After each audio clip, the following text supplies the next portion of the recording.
నమస్తే. ఇన్నాళ్ళు నన్ను సపోర్ట్ చేస్తూ, ఎంకరేజ్ చేస్తూ మీ ప్రేమని నాకు అందిస్తున్న ప్రతి ఒక్కరికి కృతజ్ఞతలు. అలాగే ఈ వీడియో కూడా ఖచ్చితంగా మీకు ఉపయోగపడుతుంది. లైక్, షేర్ అండ్ సబ్స్క్రైబ్ చేసి మీ సపోర్ట్‌ని నాకు అందించండి. అలాగే ఈ వీడియో పట్ల మీకున్న అభిప్రాయాన్ని కామెంట్ సెక్షన్‌లో కామెంట్ చేసి తెలియజేయండి. ఇప్పుడు వీడియోని చూద్దాం. నమస్తే.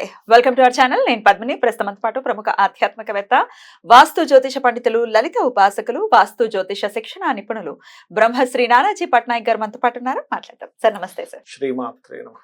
ఒక వర్డ్ ఈ మధ్య నెట్టింట తెగ వైరల్ అవుతుంది. అదే పంచగ్రహ కూటమి అని. యాక్చువల్ గా మాట్లాడుకుంటే కొంతమంది ఆస్ట్రాలజర్స్ ఖచ్చితంగా కన్సిడర్ చేసేటటువంటి పాయింట్, యురానస్ ని కూడా చూస్తారు. యురానస్ అండ్ నెప్ట్యూన్ ని కూడా ఖచ్చితంగా క్యాలిక్యులేట్ చేస్తారు. కాబట్టి యురానస్ కూడా వస్తోంది వృషభ రాశిలోకి. అప్పుడు షష్టగ్రహ కూటమి అని ఖచ్చితంగా చెప్పుకోవచ్చు.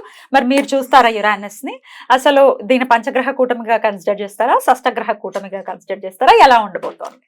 తప్పకుండా చాలా మంచి ప్రశ్న వేశారు. ఎందుకంటే చూడ్డానికి మాత్రం పంచగ్రహ కూటమి లాగే ఉంటుంది, కానీ యురేనస్ కలిపితే షష్టగ్రహ కూటమి అవుతుంది. అయితే యురేనస్ ని ఎక్కడ కలపాలి, ఎక్కడ కలపకూడదు అంటే ఏ విషయాల్లో అంటే జన్మజాతకాలు అంటే పర్టికులర్ గా ఇప్పుడు చూడండి, మనకి ఆలయంలో చూసుకుంటే రవితో పాటు మిగతా 8 గ్రహాలు ఏవైతే ఉన్నాయి, 2 ఛాయాగ్రహాలు ఏవైతే 9 మనం నవగ్రహాలకే పూజ చేస్తాం. యురేనస్ నెప్ట్యూన్ పూజ చేయం. కానీ యురేనస్ దేని మీద ఎఫెక్ట్ చూపిస్తుంది, నవగ్రహాలు దేని మీద ఎఫెక్ట్ చూపిస్తాయి అంటే మనుష్యులకి, అంటే జీవరాశుల మీద నవగ్రహాలు ఎఫెక్ట్ చూపిస్తాయి. దేశము కాలం మీద యురేనస్ నెప్ట్యూన్ లాంటివి ఎఫెక్ట్ చూపిస్తాయి. అయితే ఈ యురేనస్ ఎప్పుడైతే రవితో పాటు కలిసి మొత్తం 6 గ్రహాలు యురేనస్ తో కలిపితే ఉన్నప్పుడు ఇది దేని మీద ఎఫెక్ట్ చూపిస్తుంది అంటే మొత్తం దేశం మీద ఎఫెక్ట్ చూపిస్తుంది. ఎలాగా అంటే అదేదో ఎలక్షన్స్ మీదే, రిజల్ట్స్ మీద, కానీ జబ్బులు రోగాలు ఏం రావు. చాలా మంది కరోనా అనుకుంటున్నారు, కానీ కరోనా లాంటివి ఏమీ రావు. ఎందుకంత గంటాపదంగా ఎందుకు గంటాపదం చెప్తున్నాం అంటే, మీరు కరోనా వచ్చినప్పుడు డేటా మన గ్రహస్థితి చూసుకోవాలి. కరోనా వచ్చినప్పుడు కానీ మనకు ఒకప్పుడు ప్లేగు వ్యాధులు కొన్ని వచ్చాయి మనకి ఎవ్రీ 100 years ఒకసారి. అవి వచ్చినప్పుడు ఏమవుతుందంటే జీవుడు పాడవుతాడు. పర్టికులర్ గా జీవుడు నీచబడ్డాడు. మనకు మొన్న కరోనా వచ్చినప్పుడు మకర రాశిలో జీవుడు కర్మకారకుడు, అంటే గురువు నీచబడి మరలా శని కాంబినేషన్ వచ్చింది అక్కడ. అందుకని నీచబడి ఉన్నప్పుడు ఏమవుతుందంటే జీవరాశుల మీద ప్రభావం చూపించాలి. అందుకని జీవరాశులన్నీ ఇబ్బంది అయ్యాయి. అంటే ఏమిటి, కొన్ని జంతువులు చనిపోవడం కావచ్చు, మనుషులకు కోవిడ్ వచ్చి మరణాలు జరగడం కావచ్చు, ఇవన్నీ జరిగాయి. కానీ ఇప్పుడున్న పరిస్థితి ఏమిటంటే జీవుడు వృషభంలో ఉంటున్నాడు. అది ఏ సైన్ అంటే మనీ సైన్. అట్లాగే శుక్రుడు అక్కడ కంబస్ట్ అవుతున్నాడు, బుధుడు అక్కడ ఉంటున్నాడు, బుధుడు కంబస్ట్ అవుతున్నాడు, యురేనస్ ఉంటున్నాడు. ఇట్లా ఉన్నప్పుడు ఏం జరుగుతుంది అంటే గవర్నమెంట్ లో మార్పుల వల్ల, అంటే గవర్నమెంట్ ఒక తీవ్రమైనటువంటి డెసిషన్స్ తీసుకునే ఛాన్సెస్ ఉంటాయి. అంటే అసలు మనం ఊహించలేం ఇట్లాంటి డెసిషన్ తీసుకుంటుందా గవర్నమెంట్, ఇంత డేర్ స్టెప్ తీసుకుంటుందా. ఎందుకు అంటే రవి తన రాశి నుంచి దశమంలో వెళ్ళి కూర్చున్నాడు. ఇది మెయిన్ పాయింట్. రవి తన స్థానం నుంచి దశమ స్థానంలోకి వెళ్ళి ఉన్నాడు. అలా తన స్థానం నుంచి దశము, తన స్థానం నుంచి లాభ స్థానాల్లో ఉన్నప్పుడు గవర్నమెంట్ ఏం చేస్తుందంటే తను చాలా విషయాల్ని, చాలా కఠినమైనటువంటి నిర్ణయాలు కొన్ని తీసుకోవడం జరుగుతుంది. అంటే కొన్ని రూల్స్ కానీ రెగ్యులేషన్స్ మార్చడం కానీ. అంటే జస్ట్ డే అంటే 4th కి ఎలక్షన్ రిజల్ట్ వచ్చేస్తుంది సార్. ఆబ్వియస్ గా 5th కే కైవసం చేసుకోబోతున్నారు మళ్ళీ ప్రభుత్వం. ఉన్న వాళ్ళే ఉంటారా, వేరే వాళ్ళు వస్తారా తెలియదు, కానీ అప్పటికి డెసిషన్ తీసేసుకునే పరిస్థితి ఉంటుంది. వెంటనే నెక్స్ట్ డే 1-2 days లో. అంటే ఎందుకంటే ఎక్స్పెక్ట్ చేయొచ్చా? ఇప్పుడు బీజేపీ గవర్నమెంట్ చెప్తోంది సిఏని క్యాన్సిల్ చేస్తాము, ఇట్లా రకరకాల పెద్ద డెసిషన్స్ తీసుకుంటారు దానివల్ల. అయితే ఏంటంటే ఈ మీన రాశిలో రాహు ఉన్నప్పుడు మాత్రం జనాలందరూ ఒకటి అనుకున్నది ఇంకోటి జరుగుతుందండి. కంప్లీట్ రివర్సల్ అవుతుంటాయి. అది చాలా అసలు డిఫరెంట్ కాంబినేషన్ అది మీన రాశిలో రాహు ఉన్నప్పుడు ఈ గ్రహస్థితి అనేది. అయితే ఇక్కడ ఏంటంటే ఫస్ట్ ఆఫ్ ఆల్ ఈ యురేనస్ కలయిక అనేటువంటిది మాత్రం దేశవ్యాప్తంగా ఇది. అయితే ఇప్పుడు ఏదైనా రేపొద్దున్న యుద్ధాలు ఇవన్నీ ఈ పంచగ్రహ కూటమి వల్ల రావు. కుజుడు అంటే యుద్ధానికి కారకుడు, ఈ సంవత్సరానికి అధిపతి కుజుడు. అది కాకుండా మనకి క్రోధినామ సంవత్సరం. ఆ కుజుడు ఫైరీ సైన్ లో ఎంటర్ అవుతున్నాడు ఇప్పుడు మనకి, అంటే మేషంలోకి ఎంటర్ అవుతున్నాడు. తన own house and fiery sign లో ఎంటర్ అవడం వేరు, వెనకాత శత్రువు ఉండడం వేరు. అంటే ఎట్లా అంటే ఒక వ్యక్తి తన ఓన్ హౌస్ లో మంచి పవర్ లో ఉన్నప్పుడు ఒక శత్రువు చూస్తున్నాడు, అప్పుడు ఎలా ఉంటుంది, శని చూస్తున్నాడు, దృష్టి, 3వ దృష్టి. అప్పుడు అది గొడవకి దారి తీస్తుంది. అంటే కమ్యూనికేషన్. అంటే అయితే కుజుడు ఇక్కడ ఉన్నప్పుడు ఏమవుద్దంటే మన శత్రు దేశాలకి ఇబ్బంది వస్తుంది, మనకు కాదు. శత్రు దేశాలను మనం జయించడం, శత్రు దేశాల మీద మనం వీటిని మనం పొందొచ్చు అనమాట. అంటే సక్సెస్ మనం పొందుతాం అనమాట. Hmm. అటువంటిది కాకపోతే యుద్ధ వాతావరణము, కొంత యుద్ధ సంబంధించినవి, ఒకవేళ యుద్ధం అంత పెద్దగా యుద్ధ సంబంధించిన రాకుండా ఏదో చిన్న పోయినా కూడా భయంకరమైన వర్షాలు లేదా బాగా ఎండ. ఇప్పుడు మనకి జూన్ నుంచి కొంత వర్షాలు పడాలనుకుంటాం, సడన్ గా ఒక రోజు ఎండ వస్తుంది, సడన్ గా ఒకసారి వర్షం, విపరీతమైన 2-3 రోజులు విపరీతమైన వర్షాలు. అంటే ఏమిటంటే ఈ ఫైరీ ప్లానెట్స్ ఎప్పుడైనా ముండైన ఆస్ట్రాలజీ పరంగా ఈ వీక్షణ ఉన్న కలయిక ఉన్న ఇటువంటి ఫలితాలు ఎక్కువగా జరుగుతూ ఉంటాయి. Beautiful sir. అయితే 5th 6th లో మాత్రమే ఈ షష్టగ్రహం అనండి, లేకపోతే షష్టగ్రహమే మళ్ళీ ఎలాగో యురానస్ కూడా వస్తుంది కాబట్టి, మరి ఈ సమయంలో పుట్టిన జాతకులు ఎలా ఉంటారు అనుకోవచ్చు? అన్ని గ్రహాలు ఒకే ఇంట్లో ఉండటం. అయితే ఇక్కడ ఏంటంటే 5 గ్రహాలు ఒక రాశిలో ఉన్నప్పుడు అది కొన్ని రాశులనేమో విపరీతంగా ప్రభావితం చేస్తుంది, అంటే పాజిటివ్ గా చేస్తుంది, కొన్నిటిని నెగిటివ్ చేస్తుంది.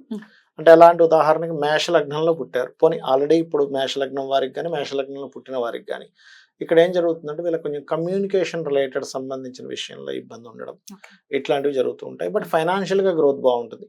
ఈ పంచగ్రహ కూటం ఉన్నప్పుడు మేష లగ్నంలో పుడితే ఫైనాన్స్ స్థానంలో అధిక గ్రహాలు ఉన్నాయి కాబట్టి ఆ విషయంలో అద్భుతంగా ఉంటుంది, ఎటువంటి డౌట్ లేదు. అదే వృషభం అనుకోండి, వీళ్ళు కూడా కొంత ఫైనాన్స్ ఒకటి అండ్ అట్లా, అంటే ఫైనాన్స్ విషయంలో జాగ్రత్తగా ఉండాలి. వృషభంలో పుడితే అప్పులు ఇవ్వడం తీసుకునే విషయాల్లో జాగ్రత్తగా ఉండాలి. ఎట్ ది సేమ్ టైం కొంత షేర్ మార్కెటింగ్ విషయంలో జాగ్రత్తగా ఉండాలని చెప్పొచ్చు. అంటే అన్ని గ్రహాలు ఉన్నప్పుడు ఏమవుతుందంటే అనేకమైనటువంటి విద్యలు నేర్చుకుంటారు బికాస్ ఆఫ్ 4th లార్డ్ లగ్నంలో ఉన్నందుకు. ఇట్లా రకరకాలుగా లగ్నాన్ని బట్టి మిథునం అయితే గనక విదేశాల్లో ఎక్కువ స్థిరపడడానికి ఇష్టపడతారు బికాస్ ఆఫ్ 12th హౌస్ లో అధిక గ్రహాలు ఉన్నాయి కదా. అంటే ఈ లగ్నానికి గ్రహాలు ఎక్కువ ఎక్కడ ఉన్నాయో దాని ప్రభావం ఎక్కువగా ఉంటుంది, అవి ఎక్కువగా తీసుకుంటారు. అదే ఇప్పుడు కర్కాటకం అనుకోండి, లాభం కాబట్టి ఎక్కువ బిజినెస్ చేయాలని ఇంట్రెస్ట్ ఉంటుంది, బిజినెస్ చేస్తాను, బిజినెస్ తప్పితే ఇంకోటి, అది కూడా అంటే ఫారెన్ బిజినెస్, ఎందుకంటే లాభం నుంచి మరో లాభంలో రాహు ఉన్నాడు కదా, అందుకని ఫారెన్ రిలేటెడ్ బిజినెస్ చేస్తాను అంటుంటారు ఈ కర్కాటకంలో పడితే ఈ కాంబినేషన్. అదే సింహం అనుకోండి, వర్క్ ఓరియంటెడ్ ఉంటారు, పని ఎప్పుడు పని పని పని అని ఉంటారు. ఆల్ ఆఫ్ సడన్ గా పనులు మారుతూ ఉంటాయి వీళ్ళకి బికాస్ ఆఫ్ అష్టమంలో ఉన్నాడు రాజయోగ కారకుడు వెళ్ళి, అందుకని ఇట్లాంటివి జరుగుతాయి. అదే కన్య అనుకోండి, వీళ్ళకి ఏం జరుగుతుందంటే వీళ్ళకి కూడా కొంతవరకు అంటే హయ్యర్ ఎడ్యుకేషన్ ఎక్కువ చదువుతారు భాగ్యంలో అధిక గ్రహాలు ఉన్నందుకు. కాకపోతే ఏంటంటే కాస్త ఈ ఏదైనా క్రియేటివ్ రిలేటెడ్ ఎక్కువ చదవడానికి ఇష్టపడతారు వీరు. అండ్ అలాగే మనకి తుల అనుకోండి, ఉదాహరణ తులలో పుట్టారు అనుకోండి, వీళ్ళు బయట దేశానికి వెళ్ళేటువంటిది, ఇంకా చెప్పాలంటే వీళ్ళకి కూడా కొంచెం ఇన్సూరెన్సెస్ రిలేటెడ్, లేకపోతే ఆల్ ఆఫ్ సడన్ గా కొన్ని మార్పులు, అంటే వీళ్ళ లైఫ్ లో ఎలా ఉంటుంది అంటే 8th హౌస్ లో ఎక్కువ గ్రహాలు ఉన్నప్పుడు లైఫ్ ఒకటి ప్యాటర్న్ ఇలా వెళ్తూ ఉంటే సడన్ గా మళ్ళీ టర్నింగ్ తీసుకుని ఇంకో దాంట్లోకి వెళ్తూ ఉంటుంది. కానీ అష్టమంలో ఉండేవన్నీ కష్టపెడతాయి అంటారు కదా, సడన్ చేంజెస్ కూడా ఇస్తాయి, కష్టపెట్టడం అని కాదు. బట్ అష్టమంలో ఉండే గ్రహాలని 2 చూస్తున్నాయి కదా, ఫైనాన్స్ గ్రోత్ కూడా ఇస్తాడు. అంటే ఈ లగ్నంలో ఎవరైనా పుడితే ఈ కాంబినేషన్స్ లో, ధనస్సులో వృచ్చికంలో పుట్టారు అనుకోండి, వృచ్చికంలో పుట్టినప్పుడు గురుబలం ఉంటుంది వారికి, పర్టికులర్ గా సప్తమంలో అధిక గ్రహాలు ఉంటున్నాయి. బట్ ఇదేంటంటే ఇది ఎటువంటి ఫలితాలు ఇస్తుంది అంటే పర్టికులర్ గా కొంచెం ఇక్కడ అధిక గ్రహాలు ఉన్నందుకు వివాహం విషయంలో కొంత స్ట్రెస్ ఇస్తుంది, కాకపోతే కొంచెం త్వరగా వివాహం అయ్యే యోగాన్ని కూడా ఇస్తుంది ఇక్కడ, కాకపోతే కొంత స్ట్రెస్ కూడా ఇస్తుంది, రెండూ ఇస్తుంది. కాకపోతే వీరికి విదేశీ యోగాలు ఇస్తుంది. ఇక్కడ సప్తమంలో అధిక గ్రహాలు ఎవరికైనా ఉంటే విదేశాలకు వెళ్తారని చెప్పొచ్చు. అంటే ఈ వృశ్చిక లగ్నంలో ఎవరైనా ఈ పంచగ్రహ కూటమినప్పుడు కనుక జన్మిస్తే బయట దేశాలకు వెళ్తారని చెప్పొచ్చు.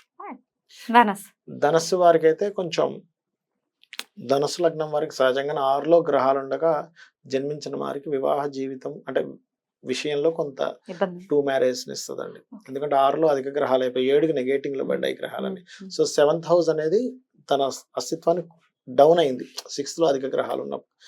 సర్వసాధారణంగానే ధనుర్లగ్నం అంటేనే మీకు వృషభంలో ఏదైనా గ్రహం ఉంది అంటే ఆ మహాదశలు వచ్చినప్పుడు ముఖ్యంగా వివాహ జీవితం జాగ్రత్తగా ఉండాలని చెప్తూ ఉంటాం. ఏ గ్రహమైనా వృషభంలో గ్రహం ఉంది, ఆ మహాదశ అంతర్దశ వచ్చింది, కళ్ళు మూసుకొని చెప్పొచ్చు మీకు ఇప్పుడు వివాహ జీవితంలో ఇబ్బంది ఉంది అని. పక్కాగా కొన్నిసార్లు ఏమవుద్దంటే వాళ్ళు విదేశాలకు వెళ్ళడము, దూరంగా ఉండడము, లేకపోతే దూరం అవ్వడము, ఏదో కారణం చేత డిస్టర్బ్ అవ్వడం జరుగుతూ ఉంటుంది. అందులో పర్టికులర్గా శుక్రుడు ఉంటే ఇంకా ఎక్కువ ఇస్తుంది ప్రభావం అది. అండ్ అట్లాగే మకరం అనుకోండి, ఉదాహరణకి మకరంలో జన్మించిన వారికి సంతాన యోగం త్వరగా కలుగుతుందని చెప్పొచ్చు. అండ్ క్రియేటివ్ ఫీల్డ్స్ లో బాగా రాణిస్తారని చెప్పొచ్చు. మకరంలో పుడితే ఈ పంచగ్రహ కూటమిలో. కుంభం అనుకోండి, ఆస్తులు బాగా సంపాదించుకుంటారు, ఆస్తులు త్వరగా వివాహం అవడం, ఆస్తులు సంపాదించుకోవడం ఇట్లాంటివి ఎక్కువగా ఉంటాయి. అదే మీన రాశి అయితే గనక ఇంట్లో ఉండరు వీళ్ళు, మీన లగ్నంలో పుట్టారు ఈ పంచగ్రహ కూటమి సమయంలో, ఇంట్లో మొత్తం అసలు ఉండరు, ఎంతసేపు తిరుగుతూ బయట ఉంటారు. తిరగడం. చిన్నప్పుడేమో బయట తిరుగుతుంటారు, పెద్ద అయ్యాక దేశాలు తిరుగుతూ ఓ ఉంటారు. అట్లా ఉంటుంది. ఓకే. బట్ వ్యాపారవేత్తలు అవుతారు. ఓకే. ఎందుకంటే కమ్యూనికేషన్ హౌస్ లో ఉంది, రకరకాల వ్యక్తులతో మాట్లాడటం, ఈ యాక్టివేషన్ ఎక్కువైంది కదా, అందుకని.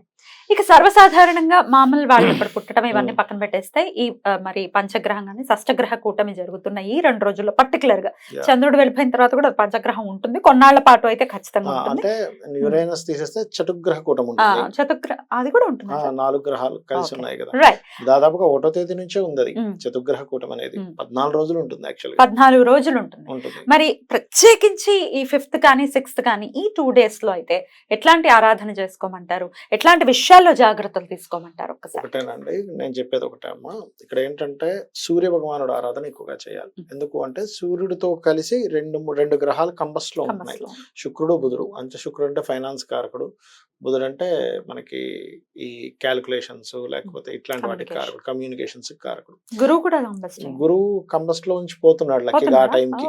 5-6 తారీఖులకి వెళ్ళిపోతుంది, గురు మౌర్జం అయిపోతుంది. అంటే అది ఒక సేవింగ్ ఫ్యాక్టర్ మనకి. అందుకే గురు మౌర్జం అయిపోతుంది కాబట్టి జీవులకి ఏమి కాదని చెప్తున్నాను.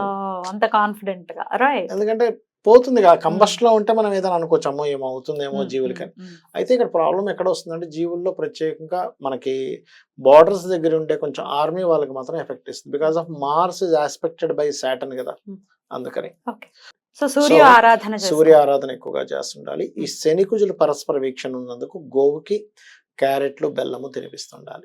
ఇవి తినిపిస్తున్నట్లయితే బాగుంటుంది. మరియు నవగ్రహాల్లో కుజ శని గ్రహాల దగ్గర దీపారాధన చేయడము, ఇవి గనక చేస్తూ ఉంటే సరిపోతుంది. రైట్ సార్, అద్భుతం సార్. ఇంట్లో ఒకవేళ చేసుకోవాలంటే అమ్మవారి ఇంట్లోదైతే లలిత అమ్మవారి యొక్క ఆరాధన చేయడం చేస్తూ ఉండాలి. ఇది ఎంత చేస్తుంటే అంత బాగుంటుంది. మెయిన్ గా సూర్య భగవాను చూస్తూ ఓం భానుమండల మధ్యస్థ భైరవి భగమాలిని అయి నమః చేసుకోవాలి. అద్భుతం, అద్భుతం. చాలా బ్యూటిఫుల్ గా ఎక్స్ప్లెయిన్ చేశారు సార్, ఎలా ఉండబోతుంది ఇది అనేది. సో ఇంట్రెస్టింగ్ కాంబినేషన్ ఇది. మళ్ళీ ఎప్పుడో కానీ ఇట్లాంటి కాంబినేషన్ రాదు కాబట్టి వస్తుందండి. నెక్స్ట్ ఇయర్ ఏప్రిల్ ఎండింగ్ టైంలో మీనంలో జరగబోతుంది పంచగ్రహ కూటమి. మీనంలో విత్ రాహు, బాబోయ్. విత్ రాహు. ఆ టైంకి సాటర్న్ కూడా వస్తాడు. సాటర్న్ రాహు కలుస్తారు, ఏప్రిల్ లోకి వచ్చేస్తారు. అమ్మో, అయితే ఇంకా ఎలా ఉండబోతుంది. Anyways, thank you so very much sir. నమస్తే. శ్రీమాత్రే నమః.